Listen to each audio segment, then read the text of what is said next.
This is the third time Erdogan will meet Putin and Rouhani. What are they likely to focus on this time around?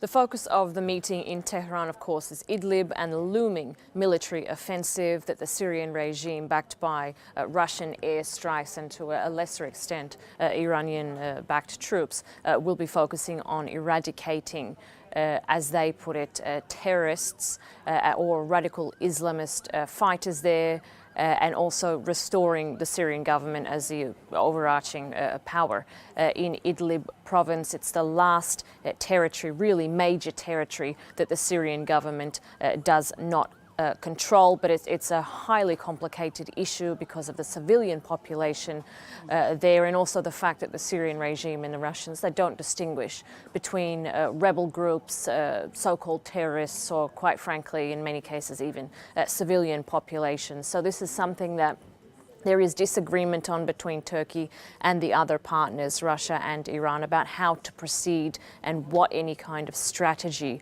would look like.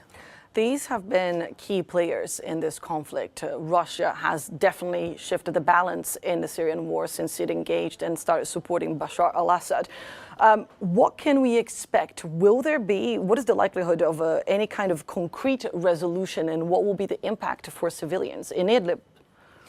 In terms of a concrete resolution, well, we can look at what's happened in the past. The only tracks, diplomatic tracks that had any kind of relevance, quite frankly, on the Syrian civilian population came from these trilateral talks and the Astana talks between Russia, Turkey and Iran, and of course Syria there. They didn't come out of the United Nations. So certainly there is precedent that something could get passed, but there is disagreement between Turkey and the other parties about how to proceed, whether it's a full-scale military operation or, as Turkey has proposed, identifying individuals they see as radical through intelligence gathering.